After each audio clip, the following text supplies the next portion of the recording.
السلام علیکم ورحمۃ اللہ وبرکاتہ۔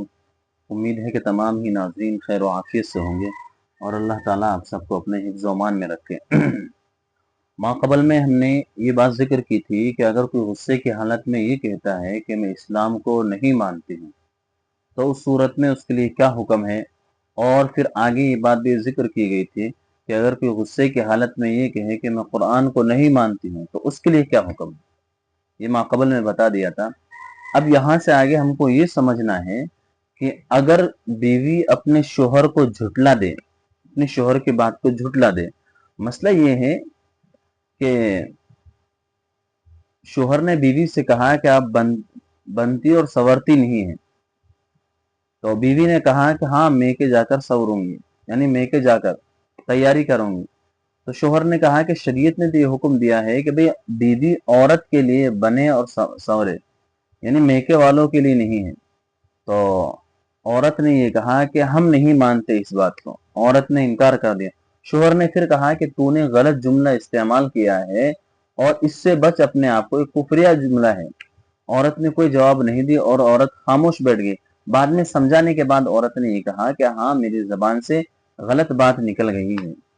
تو اب اس جو سوال ہے تو اس کا جواب کیا ہے، تو اس کے جواباً میں عرض یہ ہے کہ اگر عورت نے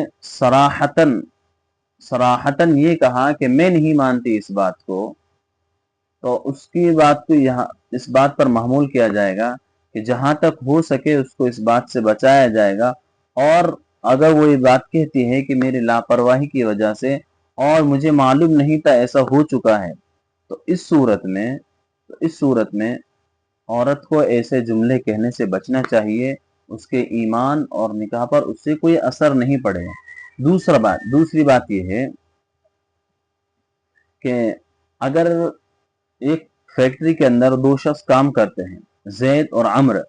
زید نے عمر سے کہا کہ بھائی تو نے فلاں کو پیسے دیے ہیں، اور عمر نے کہا کہ میں نے پیسے نہیں دیے ہیں، مگر زید نے کہا کہ تو کلمے کی قسم کھا۔ تو اس نے کہا کہ تو مجھے کلمے کی دھمکی دیتا ہے، یعنی کلمے کے لیے اس نے گالی دی۔ تو زید نے کہا کہ بھئی تو نے اس کلمے کے لیے گالی دی ہے اور کلمے کے اوپر ہی دار و مدار ہے۔ تو اس کو سمجھانے کے بعد اس نے کہا کہ مجھے معلوم نہیں تھا، میرے بغیر ارادے کی الفاظ میری زبان سے نکل گئے تھے، تو اس کے لیے کیا حکم ہے؟ تو اس کے لیے حکم یہ ہے کہ ایسے شخص کے لیے ضروری ہے تو تجدید ایمان اور تجدید نکاح دونوں چیز کرے ہو، تجدید ایمان اور تجدید نکاح کرے۔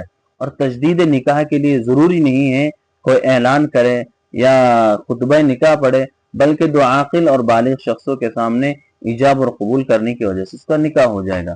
اللہ تعالیٰ عمل کی توفیق عطا فرمائے۔ السلام علیکم ورحمۃ اللہ۔